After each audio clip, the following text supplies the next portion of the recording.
Hey everyone, welcome back to ImmunoLogic, where we're taking the cutting edge of immunotherapy and stitching it together with clinical insight, hopefully with a few stitches of humor as well. And I'm Joe Fraietta, your resident immuno-obsessive, fueled always by too much caffeine. I always say that, and really an unyielding fascination with how we can train the immune system to conquer cancer and other diseases as well. I was thinking about the theme of this episode, and I feel like these days everything is personalized, right? I get personalized movie recommendations, personalized workout plans when I have time, and even a barista who tries to personalize my name on a coffee cup and still spells Joe with an extra E, or sometimes no E. But it got me thinking, if we could personalize playlists and lattes, why not personalize cancer treatment? We've been trying to do it for a while with cell-based immunotherapies. So I'm a big fan being in the autologous space. But after all, think about it, every tumor is as unique as a fingerprint. Maybe it's time we stop using off-the-rack therapies and go back, I'll say, to custom tailoring immunotherapies for each patient's tumor. So before we dive into that idea, as always, let me introduce my partner in crime, the ever insightful clinician, Dr. Janna Minehart. Janna, are you ready to unravel the future of personalized cancer vaccines with me? That's what this episode is about. I'm thrilled to talk about it and learn more. As always. Okay, so in that vein, it's an absolute pleasure to welcome Dr. Stephen Schoenberger.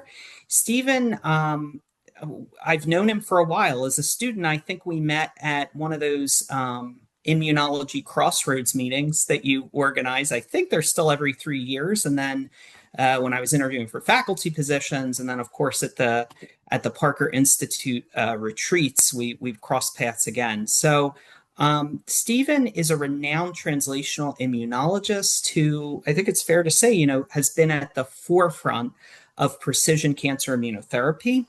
In terms of his credentials, he's a professor in the the Center for Cancer Immunotherapy at the La Jolla Institute for Immunology. And over his career, which I followed since I was in training, he's made really seminal contributions to our understanding of T cell biology, including how CD4 helper T cells orchestrate CD8 T cell responses. And he's been busy lately pioneering the development of personalized neoantigen vaccines. And in fact, I have to mention this, Stephen, you authored a landmark paper in Nature in 2015 that I still remember reading as a graduate student that really first demonstrated that mutated tumor epitopes could drive potent anti-cancer immunity. So it's a classic, and I think it really did. Again, it's fair to say, pave the way for today's personalized vaccine resolution. Stephen's also leading clinical trials to bring these bespoke vaccines to patients. And so I think he does a wonderful job of truly bridging that gap from bench to bedside. So, Steve, we're honored to have you on the show. Welcome. Thank you so much, and for that very kind introduction, Joe. It's been a pleasure to interact with you and see the amazing work that you're doing with the group there at Penn. And it's a pleasure to be here with your audience. Oh, it's so nice of you to say. So thank you. Let's jump right in. So cancer vaccines have been something of a roller coaster over the decades. Is that fair to say? I think they've paralleled immuno-oncology or tumor immunology, which goes through boom and bust cycles, over-promising and under-delivering with a 5 to 10 year frequency, I think. Yeah, really well put. But now we're in 2025, and it feels like sort of a renaissance for cancer vaccines, specifically personalized neoantigen vaccines, which is your specialty. And there's genuine excitement. I see this when I go to meetings because of some of the recent successes. And so, for example, personalized mRNA vaccines combined with immunotherapies, if you look at the literature, have really started to show promise and in even phase 2 trials, and that suggests, I think it signals that we could actually reduce relapse by vaccinating against a patient's own tumor mutations. And this is even beyond melanoma. I think that's always the low hanging fruit, right? We're really seeing encouraging data. So let me ask you this from your perspective, why now? What has changed to allow personalized neoantigen vaccines to succeed where sort of earlier, I guess we could say one size fits all cancer vaccines have struggled? Is it Yeah, I think technology? Is it, I'm sure it's a bunch of things. it is a bunch of things, as you say. I think that what happens in biology, especially translational biology, to help patients is that people launch their ships fairly early based on what they think is an understanding of the biology. And then the system or the patient will tell them that they don't really understand the biology. I think what's happened lately is that we understand the biology a lot better. There's still a lot of areas for improvement. For me, the main ingredients of a successful cancer vaccine are what are the features, hopefully exclusively found on the tumor cell that you're targeting? In my case, it's the expressed immunogenic mutations, also known as neoantigens. What is the vaccine formulation that allows you to engage T cells against all of the targets that you've identified as being valid? And then, most importantly, and what's really missing is immune monitoring. How do you know if you're on target? How do you know if if the antigens that you have chosen are physiologically present on the tumor cell or a cross-presenting APC? How do you know you have good targets? How do you know the vaccine is inducing a T cell response against everything you're targeting? And then how do you know if those T cells are being generated and what their dynamics and functional phenotype are? And I think these are areas in which we've made a lot of advances. I think the field has coalesced around the idea that it's the personalized mutations, the patient-specific mutations, a subset of which are presented on their own particular HLA that are the best targets. We're getting into dark matter now, and so that's going to extend that because I think your dark matter is different than my dark matter. But I think the idea that the tumor associated antigens are few in number, and you pretty much have to win the HLA lottery to have one that presents that. It doesn't mean that they Sure. can't be therapeutically actionable. They certainly have shown that. But as far as the most vaccines for the most patients, it's going to be the patient-specific mutations. Yeah, no, absolutely. And so what do you think about, see, not that I'm an expert, but I find that people are in two camps these days, and people like you are all for neoantigens, which I'm a fan of, and some people have, unfortunately, I think, like given up a little bit, and it's like we have to just target driver mutations, and that's going to be the solution. So what are your thoughts on that? And I'm not trying to be too Yeah. provocative here, but No, no, no. that's what you hear at meetings, right? No, I mean, I think that your audience is going to appreciate you pushing back as hard as they would if they met me at a conference. So let's give them the goods. I I think love it. that people, well, first of all, how do you identify a neoantigen? Generally, people will, I mean, sequencing is fairly simple. You can find all the mutations expressed in a patient's cancer. And then people tend to prioritize them through the tyranny of MHC binding predictions, and that a mutation has to score well on one of the many algorithms available to even merit scrutiny. And my group and I, even though I'm at the same institute with Bjorn Peters and Alex Setti and people who have been instrumental in allowing those very far-reaching, important algorithms, at least for microbial pathogens, to be of consequence. I don't think they work so well with the single nucleotide variants that constitute most tumor-specific mutations. And so what we did a number of years ago is say, well, why don't we come from a different perspective?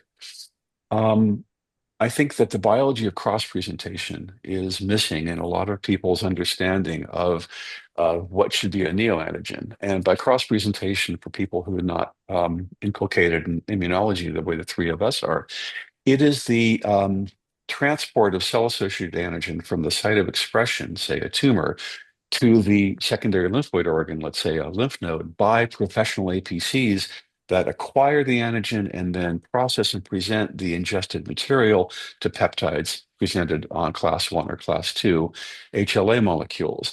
And that process is not really considered in the current predictive algorithms for um, neoantigen identification. They're more concerned with whether a peptide containing the mutation is predicted to bind to generally the class 1 alleles expressed by that patient.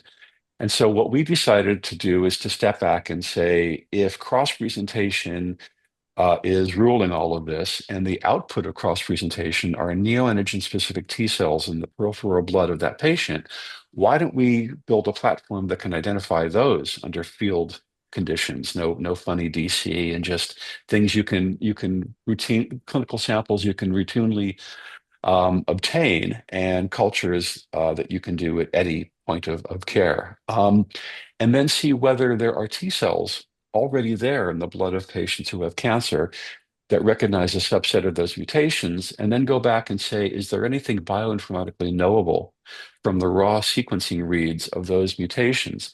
And that's what we've done. And generally, we've got now an upfront bioinformatic prioritization schema for sequence data that is agnostic of HLA. We don't want to know what the patient's HLA is.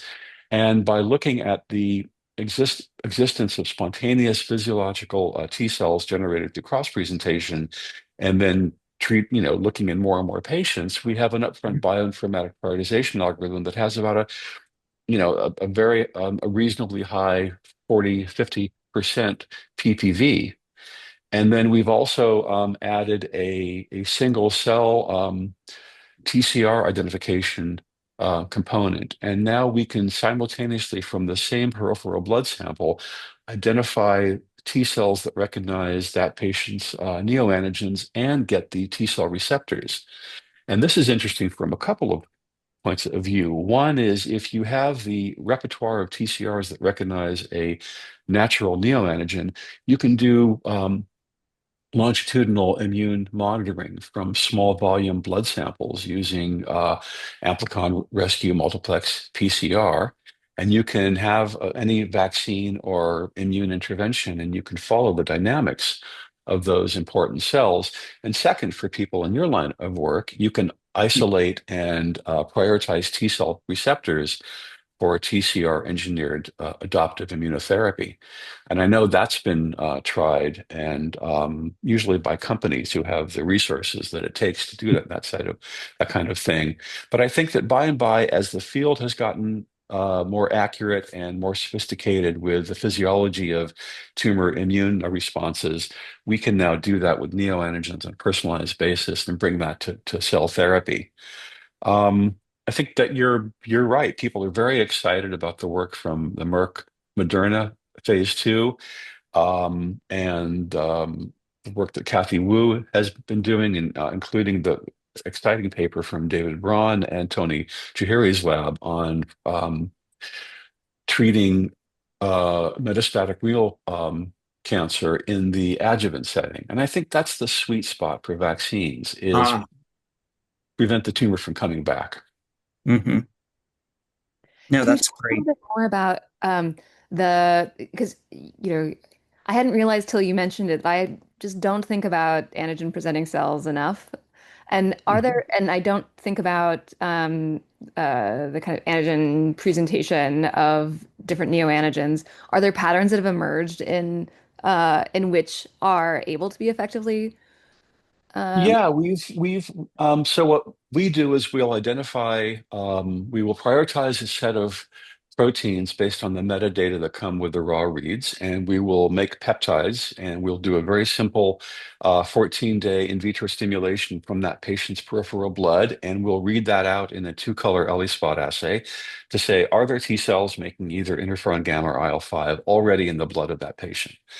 And we will identify the source protein, and these are the proteins that participate in cross-presentation. And we would love to understand the cross-presentome of a tumor, but there were some studies done in the early aughts, looking at what is the cellular source of antigen for cross-presentation. And using three different approaches and three different systems, they all came to the same conclusion: that cross-presentation is skewed toward intact, full-length, stable, abundant proteins.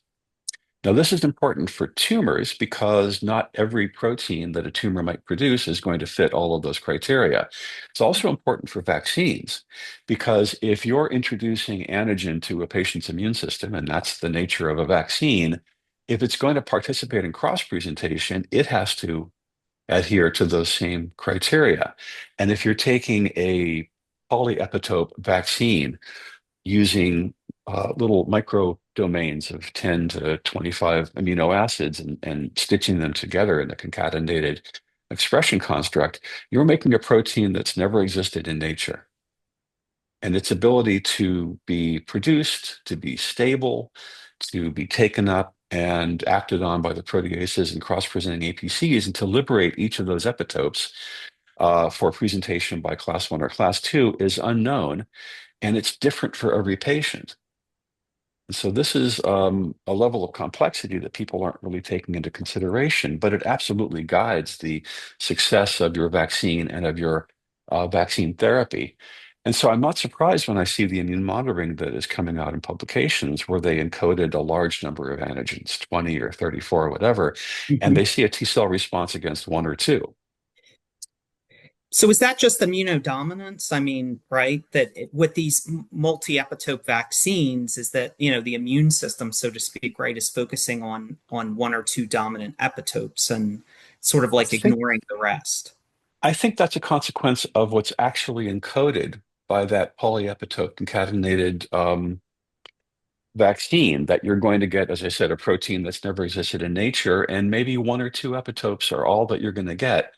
And it's independent of the position in the Mm, protein that you're making. So what we've done is we're looking at kind of a backbone that you know something of and that you can right. insert foreign sequences into. I think the world of immuno-oncologists think you have the antigens you want to target, you put them together in a construct, you put them into the patient or the mouse, and they're all going to get equal exposure to the immune system. And that's absolutely not what we're seeing.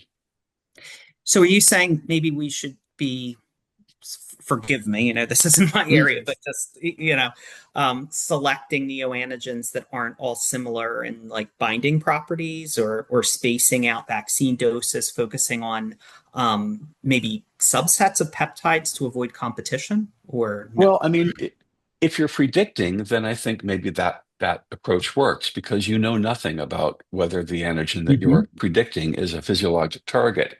In my case, we drink our own Kool-Aid and deeply, and we think that what we're seeing in the T cell responses from patients reflects a natural neoantigen. And we want to make sure that every darn one of those gets its time on the APC. So for this reason, we've used peptides because peptides get me to the penultimate step in T cell activation first. And because we're working with pre-existing T cell responses, the threshold is a little lower. We don't have to prime a T cell response. We simply have to re-stimulate that which nature has already primed for me.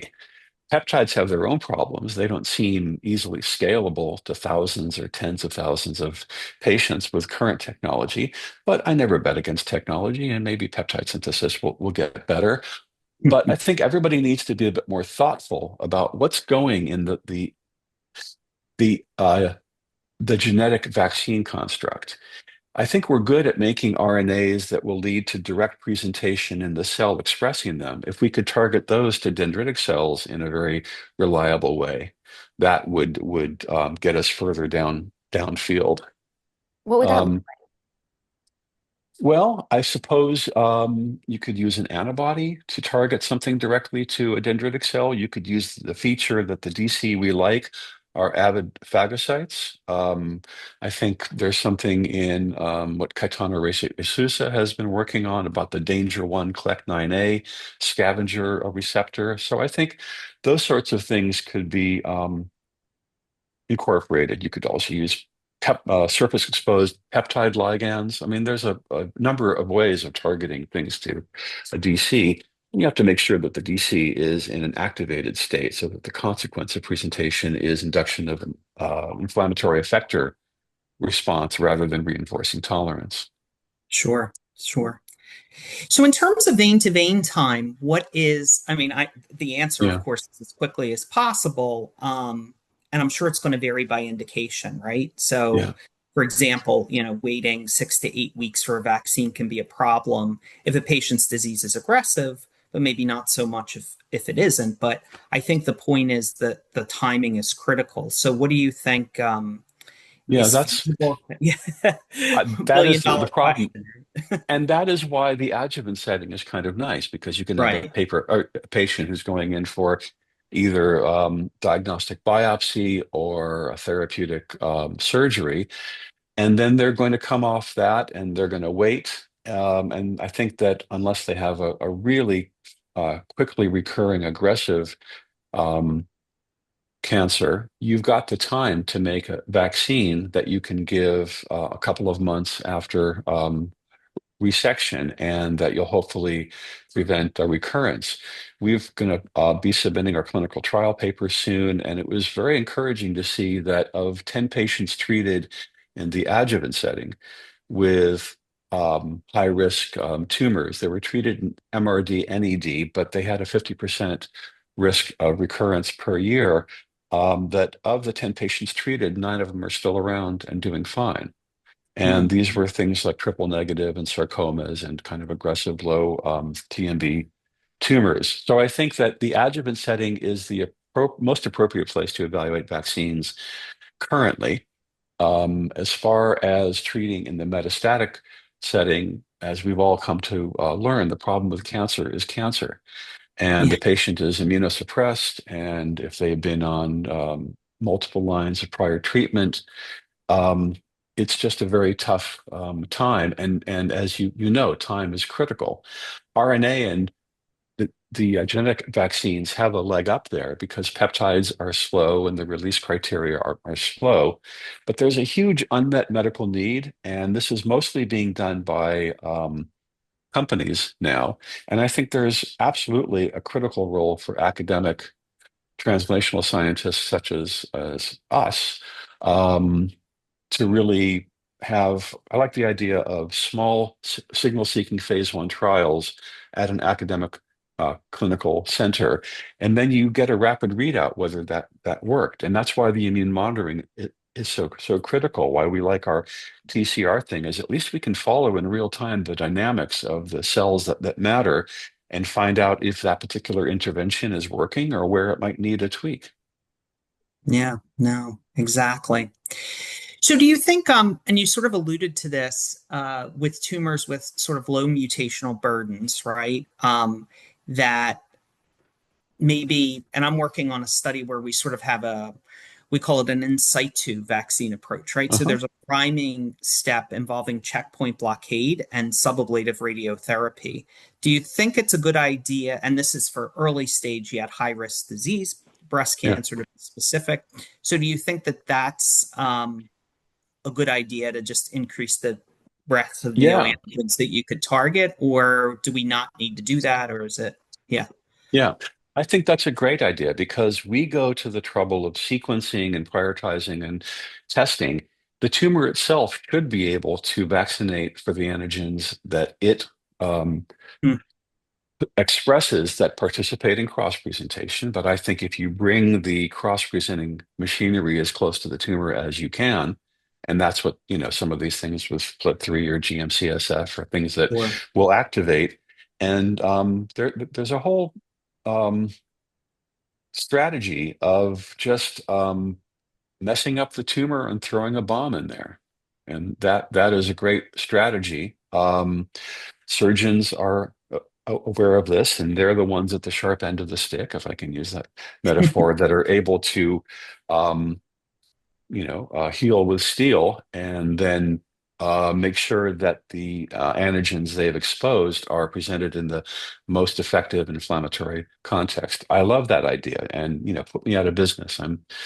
That would be great. Um, we published last year in Science Translational Medicine 13 patients across 8 low TMB histologies, and they all had neoantigen specific T cells that we could identify. We've actually done more than 150 patients over 25 different histologies. And almost without exception, as long as that patient's blood is competent to make cytokines against a positive control like PHA, we have yet to fail to find pre-existing T cells. And this is in GBM and astrocytoma and a number of sarcomas. And we did a uterine leiomyosarcoma with zero point 0.8 mutations per megabase. So 30 mutations in that patient's tumor, yet there were T cells against a subset of the expressed mutations. So I don't think mutational burden is going to be the impediment that we thought it might be. It's just the vaccine formulation and, again, immune monitoring. These are the hurdles that we can see. Yeah, absolutely. And so if we can overcome these hurdles, what could the future of this sort Yeah, of landscape look and say, I don't know, 5 to 10 years? yeah, Do you imagine, a future where upon diagnosis, right, a patient routinely gets their tumor sequence? We do this. yeah. Some places do it better, right? But then a few weeks later receives a custom vaccine as part of first line therapy. So, I think that, is it possible? yeah, anything's possible, and anything we can Right. conceive of will eventually happen.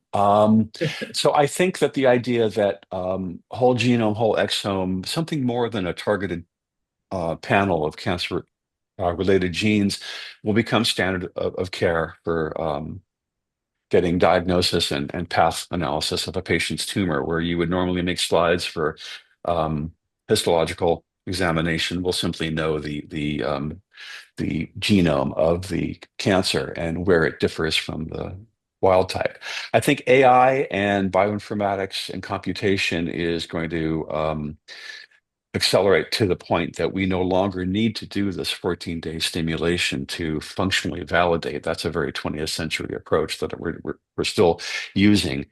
And then as far as a vaccine, I think it's going to depend on the patient's tumor. If we can show that a vaccine alone can make um, rhesus 1.1 lesions disappear, that would be wonderful. But I think there's still going to be a role for um, frontline therapy for debulking if the patient presents with a considerable tumor mass.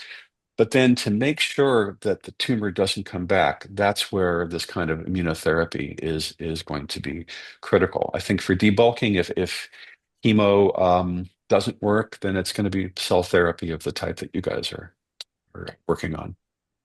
Sure. So you're saying that upon recurrence, we could just resequence, right? And kind of keep up with the tumor that way. Yeah, then I mean, that point, you're up against the heterogeneity that might be Yeah. implicit in the different Mets, and then the Hmm. Red Queen, always being out of reach is going to be a problem. The more spatially and temporally distinct lesions you can obtain just through sequencing them individually, you can get some kind of handle on the heterogeneity. But especially in things like RCC, the Right. Mets really are quite different than the primary. Yeah, absolutely. No, well, this is great. Janna, any questions that I missed that you wanted to cover? Well, I guess we've already established that APCs are grossly underrated. How about, and CD4 T cells also probably underrated. Oh Ah, yeah, that's one no, of his don't famous Overhyped? papers. Do we agree? don't don't don't get me started on CD4 T cells. I JCI think last CD year.